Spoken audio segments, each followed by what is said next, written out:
championships there, and there's kind of a winning attitude, I think, in the preseason now with Alvirne. A fresh start in a lot of ways. Kids are coming back to that program.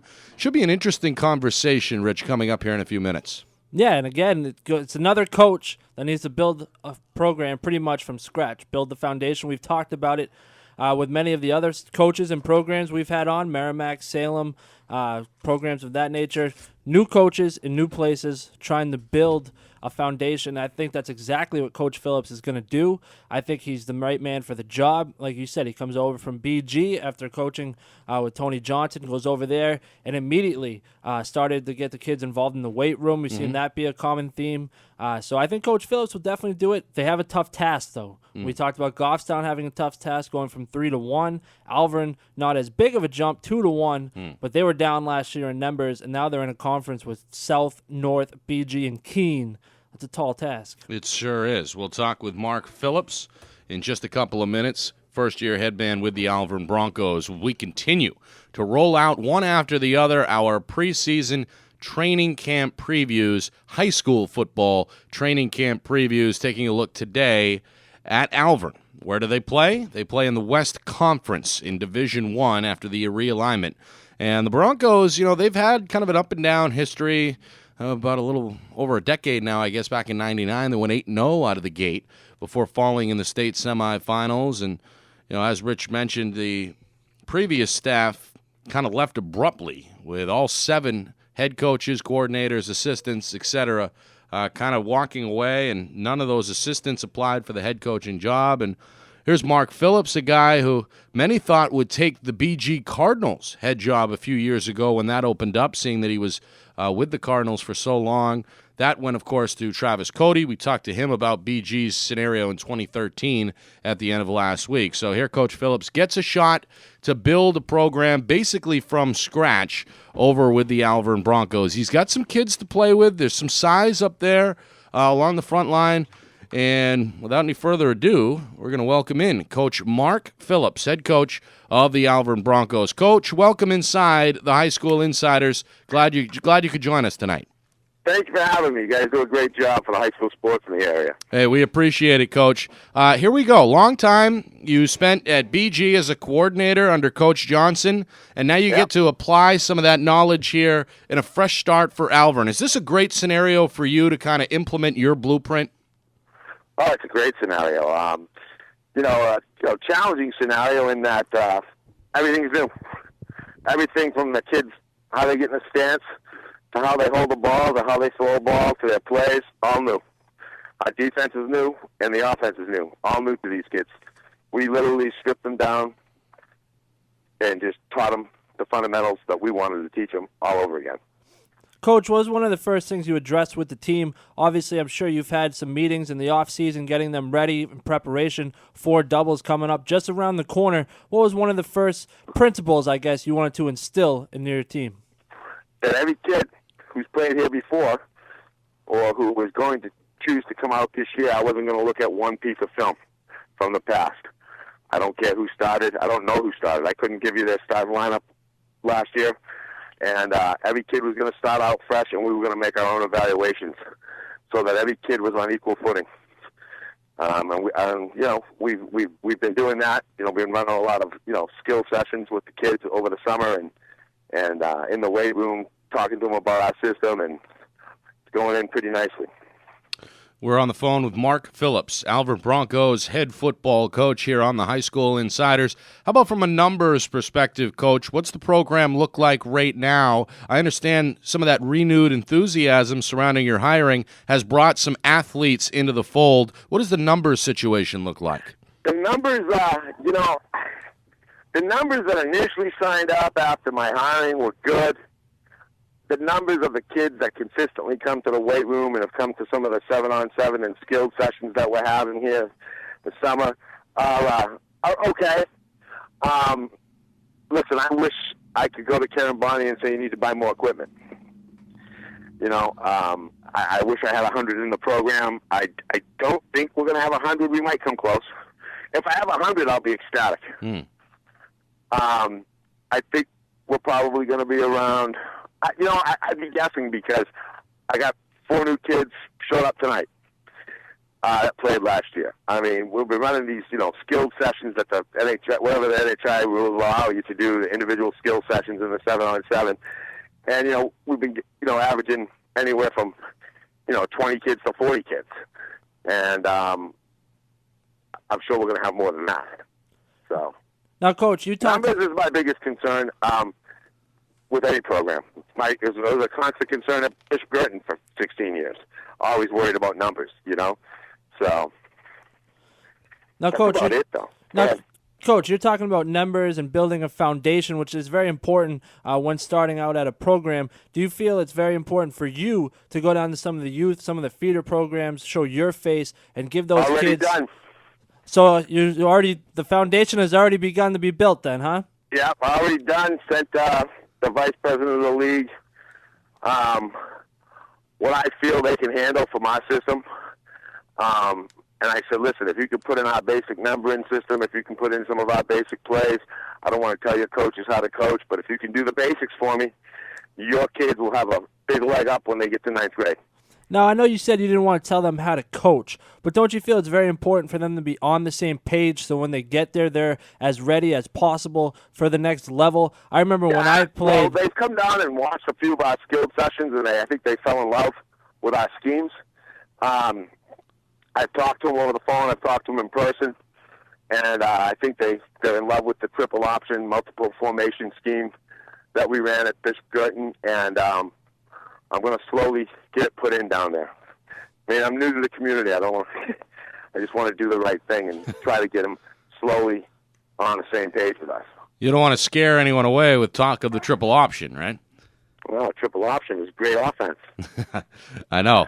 We're speaking with Mark Phillips, head man of the Alvirne Broncos. You mentioned slowly you would try and implicate that triple option offense. What do we see for week one? Just a more, I guess, bare bones version of that? Or what's the attack plan look like from the first game forward?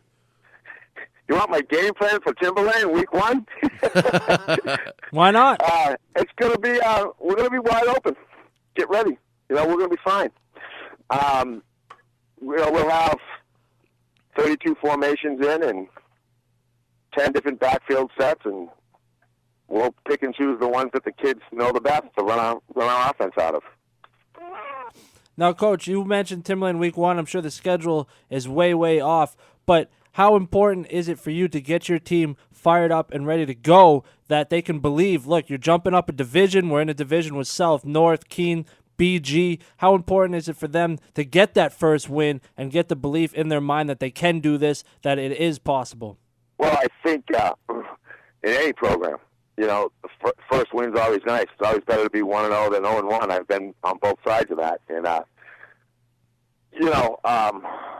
kids just got to, I think they're going to believe in themselves because we gave them all a fresh start. And, a football field's 120 yards long, whether you're playing at Division III or Division I, and only 11 guys can get on the field. And so if our 11 block, tackle, and execute their plays better than another team's 11, then we should win. If they don't, then we'll lose. That'll be on us. We'll have to get better each week. But, I don't think jumping up the division is going to worry them too much. I think it's great, the new realignment. So I think we're right where we belong as far as size of the school goes. And it's just a matter of, the first win would be nice. But, Timberlane's a great program. We got good coaches, tough kids. And week 2, I got Nashville South. Got a lot of respect for those coaches, and they got the best quarterback in the state. So, we're going to be ready. Talking Alvirne Bronco football with head coach Mark Phillips. I've heard you got a big tight end, Bryson Yarmo at 6'4", 240. Is that accurate? Well, I've got 4 big tight ends. Bryson's not the biggest of the 4. Really? Yeah. I got a transfer in from Louisiana that's 6'4", 6'5", 240. And Bryson's a big kid. Got another kid, Tyler Janko. He's about 6 foot, but he's real athletic. And another kid, Austin Pryor, hasn't played here. A lot of names of kids that haven't played that we brushed out of the woodwork here at Alvirne, and he's about, he must go about 6'4" also. So it sounds like split end to tight end. It sounds like setting the edge on the triple option probably won't be a problem. Well, I'm not going to say that. Setting the edge is always a problem, even during the teams we had at Girton. So we'll see. I won't know anything until we put the pads on as far as, how we're going to set the edge. Everybody looks great in shorts and T-shirts, Yeah, good point. Coach, go ahead. Well, I was about to say, bringing it back a little bit, you mentioned earlier that you couldn't name the starting lineup from a year ago, and you're kind of going from a ground-up approach. That being said, there are some veterans on that squad, some seniors coming in. Ryan Martineau is a name I'm familiar with. Yep. What about Martineau specifically and some of those seniors that should be leaders, I suppose, at least in theory, coming up in 2013? I've got, Ryan Martineau, another young man by the name of Jose Rodriguez, who played for a while last year. Jack Dillman on the offensive line, Colin O'Brien, big center, and Rob Albertine. Those five seniors come to mind right now as they've stepped up in a leadership role for me, and they've been leading in the weight room and during our skill sessions, etc. But yeah, a lot of those seniors have done a good job molding it for us right now. Well, that definitely has to help make your job a little easier. No, Coach, having seniors like that can step up to the plate, kind of take on the underclassmen, the bull by the horn, so to speak, get them into the weight room, make the transition a little bit easier for you, correct? Correct. It does make it a little bit easier. It's tough to come here when I don't even know where the bathrooms are in the school. Well, that could be a problem. And I know where the weight room is now, and I know where my practice facility is now, and I'm starting to find out where all my equipment is, and I've got a great staff. That's by on probably as good a coaching staff as there is in the state in terms of my assistants. They don't get much better than the staff we put together over here. So. And tell us a little bit more about the staff, because when Coach Nimblett left, the entire staff left with him. Correct. How important was that for you to bring in your own guys so you can implement your system and get your own guys? Fundamental to me coming here. I was going to bring in my own staff, and I brought most, if not all, of the guys that coached me during the championship years at Bishop Girton. John Crono's going to run my JV team, help me out a little bit with the offensive line. John Varney is one of those guys that you just tell him what to do in any position, and he does it right. Dickie Dyer is going to help out. Paul Parent's going to run, coach my linebackers and running backs. Timmy Walsh is my top head guy. He made my defensive coordinator. We coached in the early 90s at Girton together, and then he ran a similar offense at Lowell Catholic for 20 years. So, he's literally going to be my assistant head coach and D coordinator in case we have to play on a Saturday early in the season, because I'm going to Coach Cut games to see my son play. So we're speaking with Mark Phillips, head coach of the Alvirne Broncos. Coach, prior to our conversation here live on the air, you and I spoke off air earlier this afternoon. You said your team could be described as the X factor in the West Conference. What did you mean by that? Well, I think we're the unknown. I think Alvirne's going to be the unknown. The other four programs are established. They're established programs. They're established staffs. The staff here is established, but we were established at a different school. So I think that's the X factor. We're kind of the unknown.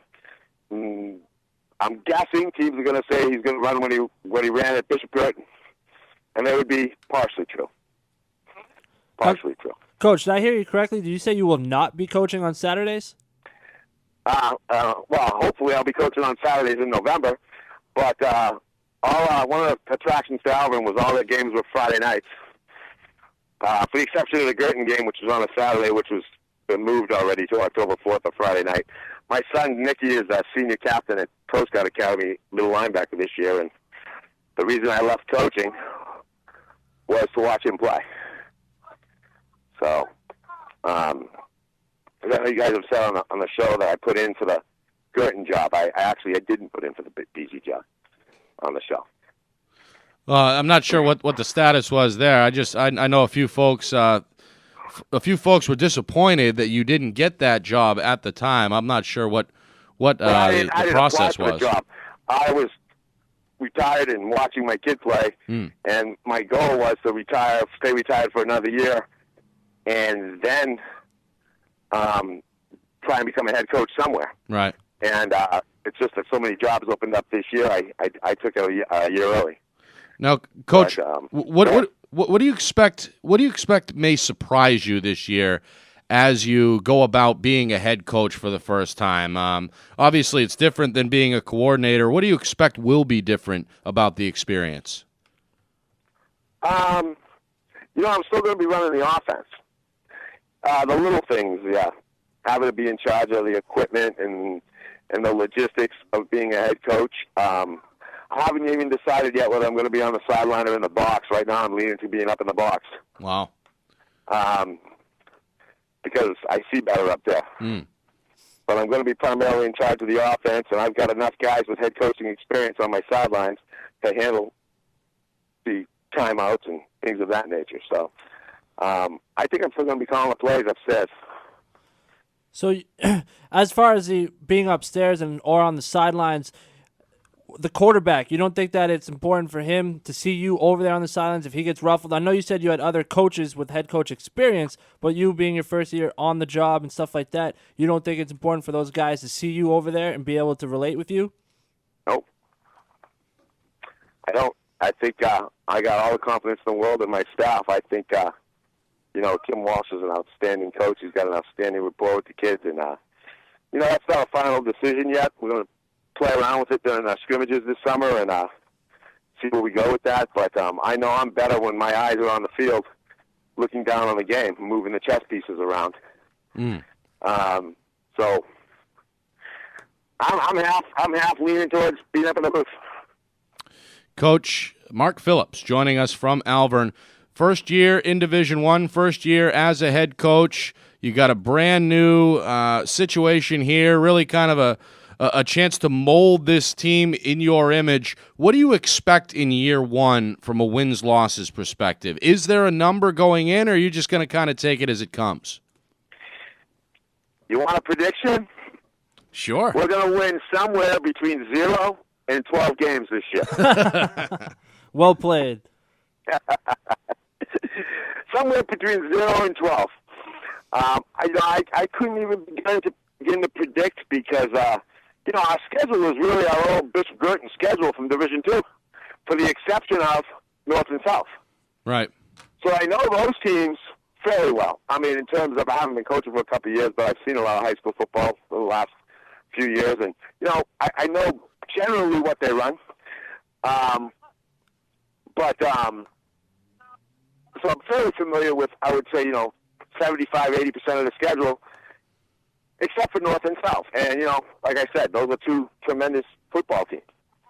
Jason Roby does a great job at North, and Scotty Knight and Al Neville and that crew does a great job down there at South, and they're going to be a significant challenge for us. But, I wouldn't even I couldn't even give you a number in good faith, other than it'll be somewhere between 0 and 12.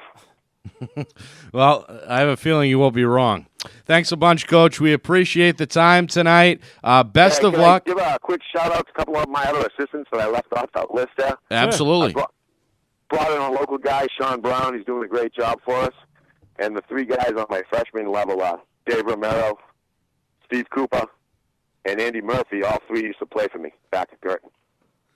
So they're young guys running the freshman squad. Well, that's good stuff. I know it helps sometimes to see some familiar faces when going about in kind of an untread path as you embark on your head coaching career. Good to see that some of those loyal assistants are with you from BG. Hey, Coach, I got a feeling you guys might surprise some people this year. Best of luck in 2013. We appreciate the time. Thanks so much, and keep up the great work, guys, and thanks for having me. Thanks, Coach. Take care. It's head coach Mark Phillips from the Alvirne Broncos. A new sense of purpose over there, Rich, more than anything else. That's what's kind of jumped out at me. A lot of these athletes who basically didn't get along with the previous regime are now regaining that enthusiasm around Coach Phillips. And here's a guy who knows what he's doing, clearly. Guided the BG offense to some great milestones, some championships during the 90s and for part of last decade as well. I think they're in great hands over there in Hudson. Yeah, absolutely. And he named off a couple of 6'4", 240 guys, and that never hurts to have in the program. And believe me, as a former tight end, people underestimate the importance of having a good blocking tight end, especially running the triple option. Right. As I said to him, setting that edge, it is vital to the success of the triple option, getting that set. A lot of people think the tight end is just there to catch passes and stuff like that. His first job is to block. Catch passes second. So having two guys on your roster, you can run double tight 6'4", 230 to set that edge on the left or the right side. I think that's going to be huge for them. No pun intended with the 6'4" guys. But look, I think that he's got all the right things. As other coaches said, they're in those youth feeder programs. They're putting a face behind the program. They're getting the message set. He said he's sent them some playbooks, very vanilla, but start implementing the schemes. I think that is ultra important to any of these programs and long-term success is getting those feeder programs on the same page so that way those kids are prepared to the fullest of their capabilities when they finally get to that level. By the way, they've got a heck of a website, AlvirneBroncosFootball.org. Check that out. I was impressed for sure upon stumbling on it a couple weeks ago. AlvirneBroncosFootball.org. I wish every team in the state of New Hampshire had a web page like that. You can find anything you want. Certainly make our jobs a lot easier. It certainly would. This is the High School Insiders. Nick and Astis, Rich Flera, leading you up to Red Sox coverage, which comes your way in about a minute or so. Special thanks to Mark Phillips for joining us tomorrow. More football talk. Try and get a hold of Mike Bellevue. I know he's out in Peabody tonight taking in the sight and sounds of a 7-on-7. We'll see if we can get him to recap what he sees tonight. Also, one team left in the West Division, and that is Keene. We'll try and get Coach Lopa on the phone. There's a team with some dragons to slay, so to speak. The post-Lucas era begins. Right, absolutely. So more football talk this week continues tomorrow. And then later this week is the second annual Sam Carey Classic. We'll talk a little bit with the guys behind the scenes there as they return to the program. For Rich Flera, I'm Nick Anastas. So long. We'll see you tomorrow at 6. This has been the High School Insiders on ESPN New Hampshire.